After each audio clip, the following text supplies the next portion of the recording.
Si San Antonio de Padua nahimong modelo sa kabalaan, usas mga modelos kabalaan.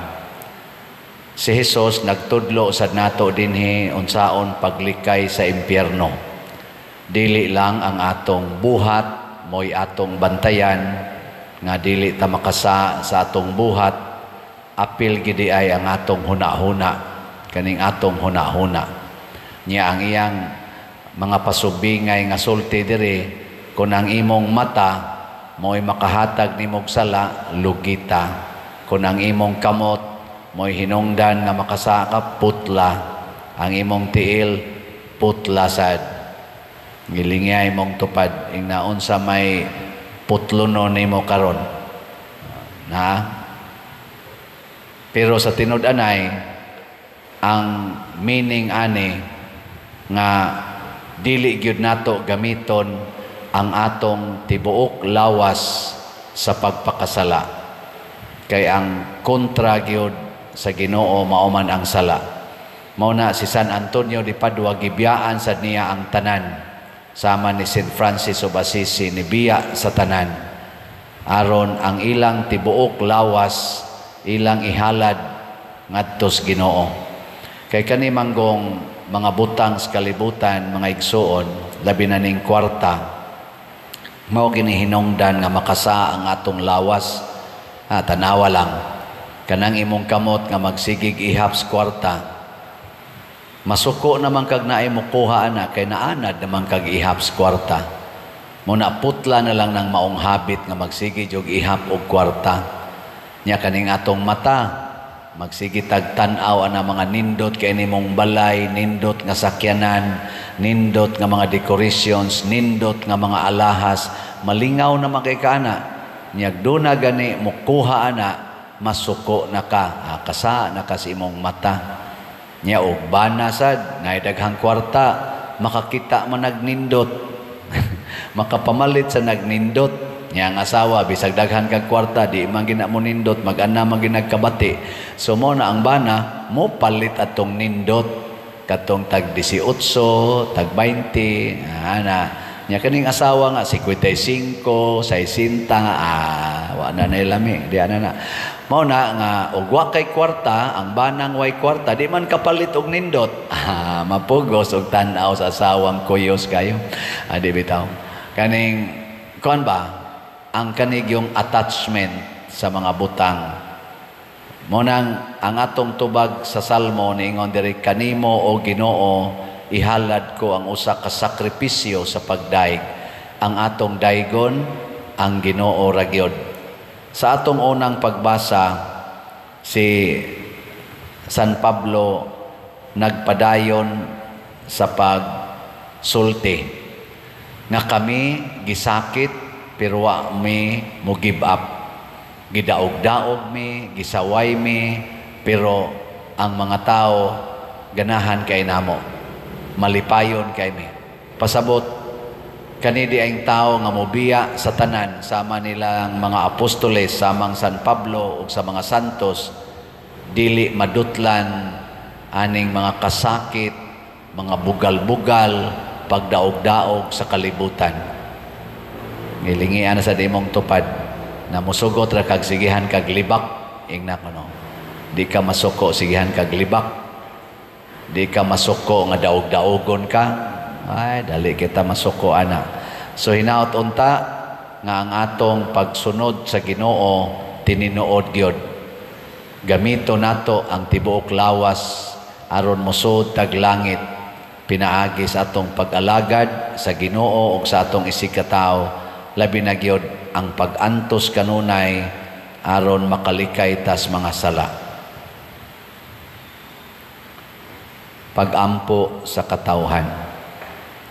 Mga igsoon, puno sa pagsalig ato karong samtang nagpaabot ta sa Pentecostes, ang ato sang mga ebanghelyo kanunay naghisgot unsay buhaton sa Espiritu Santo dinhi sa atong kinabuhi. Ang tumong nganong gipadala ni Kristo og sa Amahan ang Espiritu Santo nganhi nato aron mapariha gid ta niya. Himuon ta sa Espiritu Santo nga bag-ong Kristo. Gilingi ay mong tupad ing na liwat na kang Kristo. Lingi ba? Mauna nga ang kalibutan dili man liwat ni Kristo, ang resulta kinsa toy muliwat ni Kristo, buhaton gyapon sa kalibutan ang ilang gibuhat ngadto ni Kristo. O giunsa man si Kristo pag-abot diri sa kalibutan, giunsa mas kalibutan, gisalikway, gidaog-daog niya, gipatay pagyud. Mao sa gisulti ni Kristo nga ang mga tao mosalikway ninyo, papahawaon mo sa ilang mga lungsod, sa ilang sinagoga, o niya hastagani ang mga magtotoo muunay nagpatay ninyo sa mas mga Hudiyo nagtuos Ginoo niunay og patay ni Hesus. Niya matud pa niya ang nakakuan pagyud ani kay sila mopatay ninyo, unya naghuna-huna sila nga nagbuhat sila sa kabubutos Ginoo. Kanabitang in the name of God, lisod-lisoron ta, kasuway na mo ana. Common kay ni dinhi sa simbahan, sa amo mga pari, naiusahay ang mga balaod sa simbahan, nga maoy ipatuman sa istriktong pamaagi. Aw bisan gani kamong mga nagsimba, di ba dunay usahay nga ang pari kusog kayong mo patuman sa balaod hangtod magkinto na lang noon ang tanang parishioners. Ilingi ay mong tupad inawa ka magkinto ni Father. Kay usahay maguning balaod makaayo, usahay sad makadaot sa atong kinabuhi, makapabugat ba? Mausad na ang mga Parisiyo, nagtuman sila sa mga balaod nila sa una, o niya to the point nga ang mga tao gakarga nagperting bugata. Og mao ginay reality bisan sa mga religious congregations, sama na mga sisters, mga brothers, religious sisters, mao gihapon sa ilang pagsigig tuman sa balaod, murag gikapoy sila, mao na mangundang, mamiya, mao sa dinis pagkapari, mamiya, mangundang. Mao na nga importante kaayo ang Espiritu Santo, kay matud pa ni Hesus, siya'y motudlo ninyo unsaon pagbuhat ang akong gisulti kaninyo. Nya siya'y mopahinumdom aron inig abot na niining maong mga sitwasyon, makahibaw mo, mahinumdom mo nga ako dining gisulti ninyo. Karong adlaw gi sa ulog sad ang pista ni San Felipe Neri, usa ka pari, Italian na pari, na tao ni mga 1515. Nag-abot-abot ni sila tingali ni St. Ignatius of Loyola. O niya namatay 1595. So mga 80, 79 years old ni siya. Niya iyang gi-promote sa iyang kinabuhi ang renewal sa kinabuhi sa mga pari o sa mga lay persons, pinaagi sa iyang pagwali, sa iyang pagpangalagad kanigyong labing ubos. Puparihan ni sila nilang Mother Teresa of Calcutta, St. Vincent de Paul, kanabang arigyod sa ubos bang alagaran ang labing ubos. Apil na ang mga buangon, apil na gani niyag alagad ang mga prostitutes, mga destitutes, mga orphans, iyang iyang alagaran. Lingiyay mong tupad ina ganahan ka mo alagad og prostitute. Ingna ko no. Hangtod karon naa ni na mga madre nga nag-alagad aning na nagtrabaho diha sa kanang gitawag nato in quotation og sex trade na diha. Kay ang tan-aw ana sa mga Dios nun nga tao sama ni San Felipe Neri o sa ubang mga santoson nga mga tao, ang tan-aw nila ana mga tao nga naglunang sa gitawag natong sala, bihas kangit-ngit, mga biktima sa sala. Dili sila mga makasasala per se nga sila gyoy gabuot ana, kung dili na biktima lang sila tungod sa ilang kahimtang ba ang gapalibot nila. Mao sa dunta na ang atong tan-awon mo na nga kung kita daog-daogo na ganita sama anang lutuso na ta, butang-butangan na tag istorya, dili unta ta maghuna-huna nga Lord unsa may sa nako Ginoo nganong imo maning gitugot, dili unta na moy atong response. Ang ato untang response moingon unta ta, Ginoo salamat nga nakaambit ko sa imong nasinati nga gisalikway sad ka, gidaot sad ka, gibutang-butangan sad ka. Di man ta makaambit tingalis iyang pagkalansang sa cross.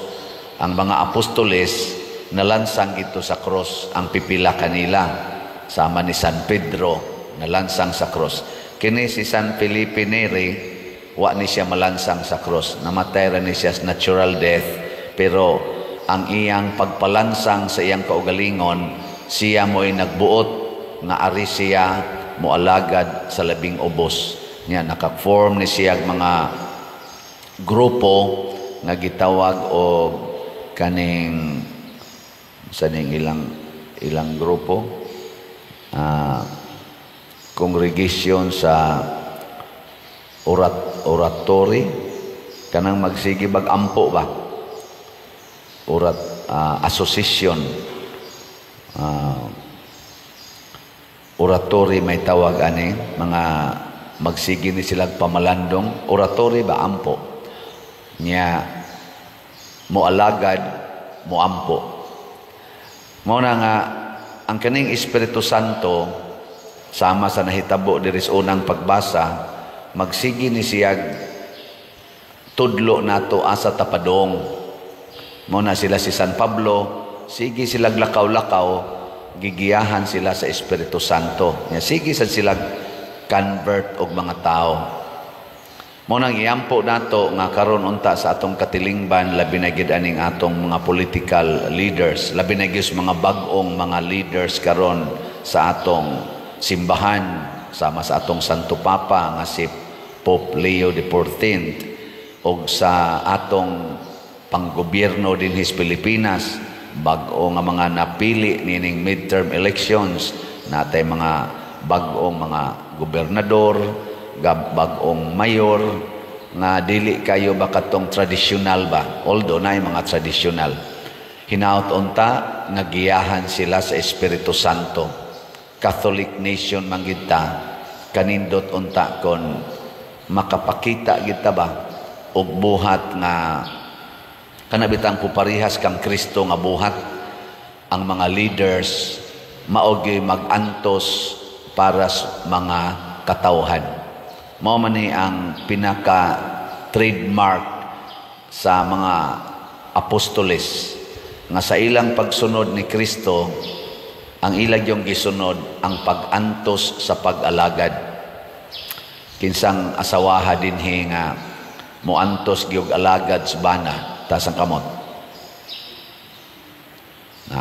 Awa di bawa gyud. Sige tagsimba, sigig simba, pero ang iampo, Ginoo, usba taong akong bana, usba taong batasan, usba ning akong anak. Ayaw, ing nahinoon, Ginoo, makaantos unta ko sa pag-alagad sa akong bana, sa akong mga badlungon nga mga anak. Ana, mo na nindot ang iampo.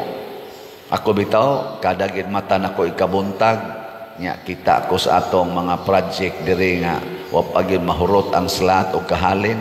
Ana ra ko, Ginoo, makaantos unta ko niining hinay na kaing halin sa slat. No, ana hapit na ra ba ko mobiya dinhi. Nya moingon ra sang Ginoo, ayaw ka balaka kay mamatay ra ka. Amin ko abitaw no. Ngano man sa dito sa kada lang gid adlaw, sige lang yung baligyag slot. Mo na ha, daghan patag slot palitonon, mga 19,000 pakapin ang atong GHDP. Katong tag 100 pesos. Hot da taon ninyo palit karong Domingo Kutob, no? June 1. Kay ka-June 2, sunod Lunes, mobiya usa ko dinhi. Pero ay mo kabalaka nga mobiya ko kamo mga online kuan bitaw followers nga magsigig monitor sa atong mga misa. Maghago ko og record og misa, i-advance na ko og record aron naagi hapoy mga pamalandong online masses. Continue running atong online masses every day. Ana nya kining magampo ta nga unta maliwat kita ni Kristo, maliwat tas mga santos nga mag-antos bitaw para sa uban.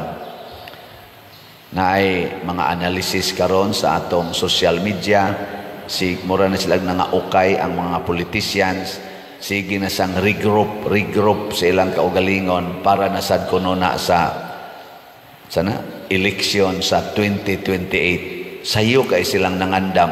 Sige nang kuang-kuan, grouping kay nanasay managan sa presidential election ika 2028. Wa gyud ko kabati pa kaayo nga nagsigi na ron silang pamalandong unsaon pagtubag kining kagutom, kining drugas, kinirong atong mga krimen dinhis atong katilingban karon, labi na gining graft and corruption.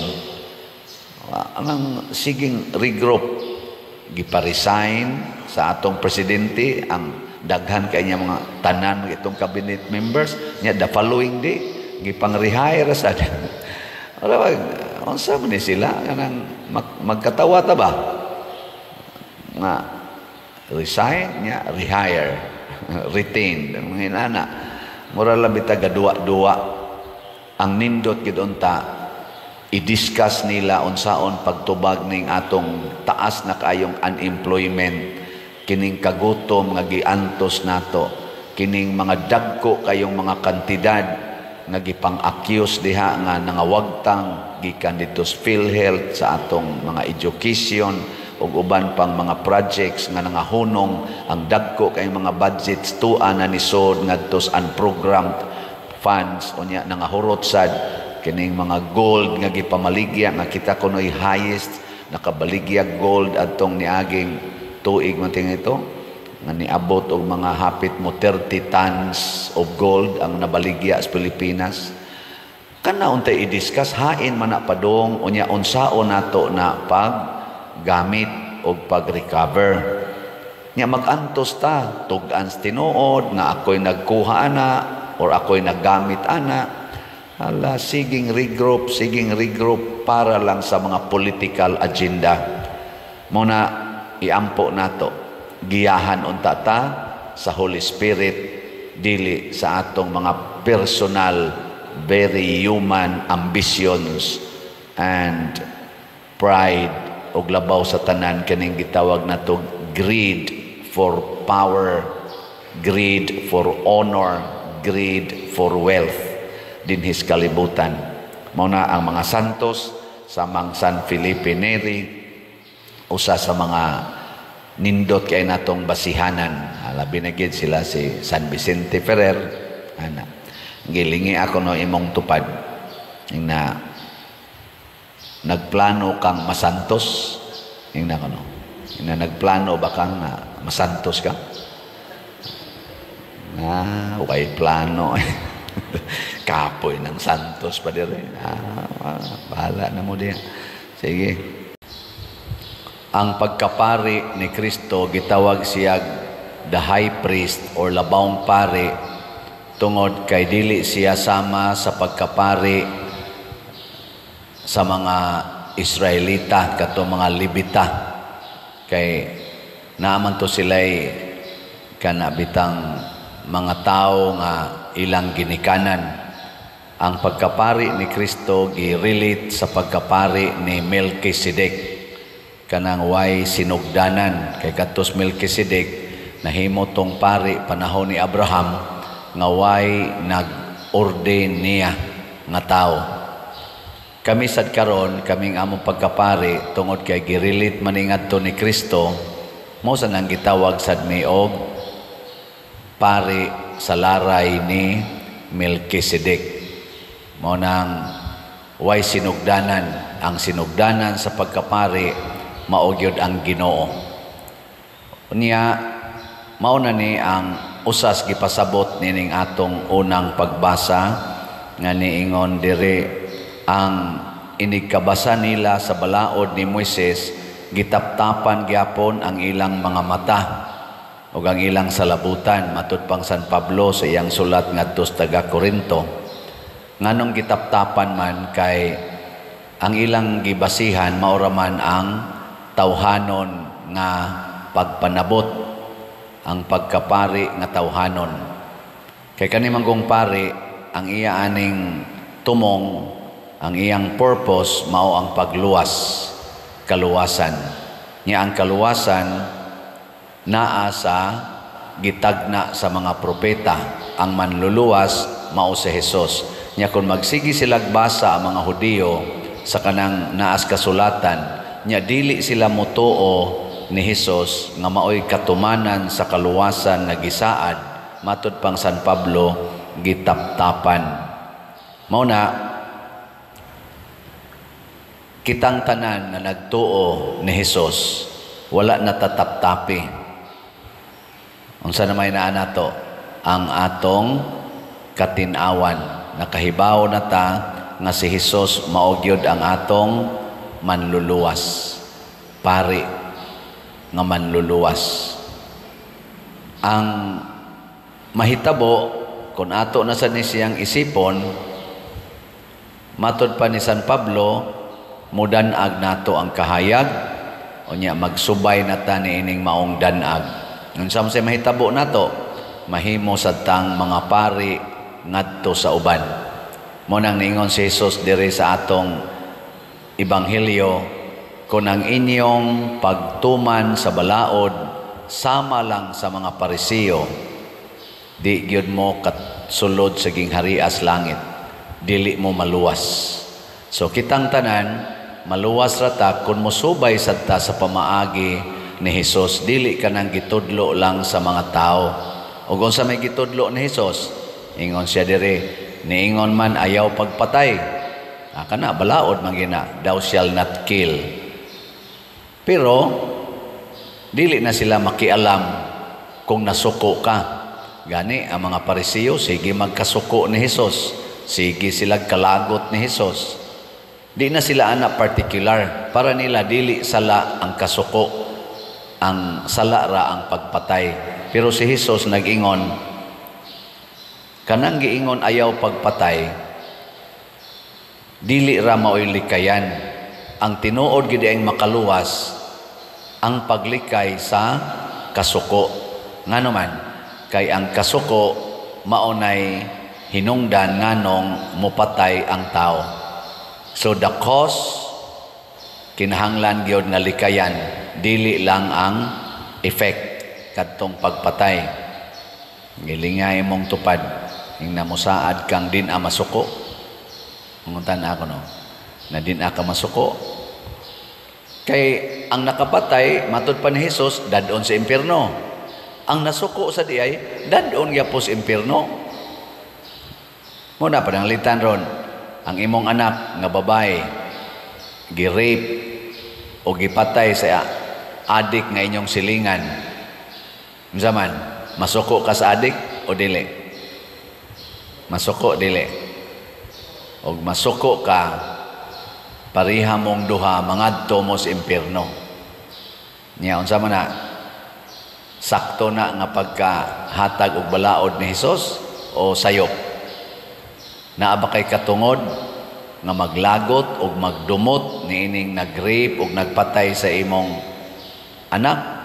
Yes, og tawhanon nga basihanan. Pero adto na ta mo base sa Dios noon nga basihanan, wa kay katungod.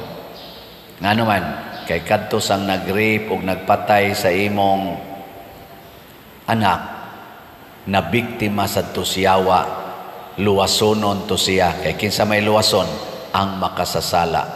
Mao na ang tinuod nga pari, muluwas sa makasasala. Unya kay ang makasasala, tinaptapan man ang mata. Pag-anhin ni Hesus sa kalibutan, wa siya dawatas mga makasasala nga mga pangulong pari, gani gipatay gid siya. Nireklamo ba si Hesus? Nireklamo ba si Maria? Wala. Nga naman, nasayod man sila nga inigkamatay na ni Hesus, inigbitay na niya sa cross, mabuka ang mata sa mga makasasala. O diha gasugod ang kaluwasan. So kung kita musod ta aning Hesus, musunod ta, kinahanglan kita magpakamatay. Kinahanglan kita mag-antos para sa makasasala. Muna, iampo nato na kita untang tanan nga nagsigig simba, kamao na giyong mupakamatay, kamao na giyong mohigugma sa mga makasasala. Muna'y trabahos pare ang pagsigig ampo o pagsigig antos hangtod sa kamatayon. O kung ato na nang buhaton, daghan giyong maluwas. Ang ato karong mga politicians atong iampo ay karon sugod naman tingali ni sila aning ilang trabaho kay na-elected naman ni sila last month. Magsugod gid unta sila antos og alagad nato, dili magsigi lang og paantos sa pipila ka mga tao niya, pahayahay sila silang kaugalingon. Moro ba na isagad sakit sa mga politicians, di gyud mo antos para sa nasod, magsigi ra gid sila pahayahay nya. Kinsa tong muguba silang kahayahay, ila dayong dumtan, ila dayong lutuson. Pagkaluoy, kita'y musamot og antos nga mga nag-antos ng daan. So nagkinahanglan tag mga pari nga mao si Kristo.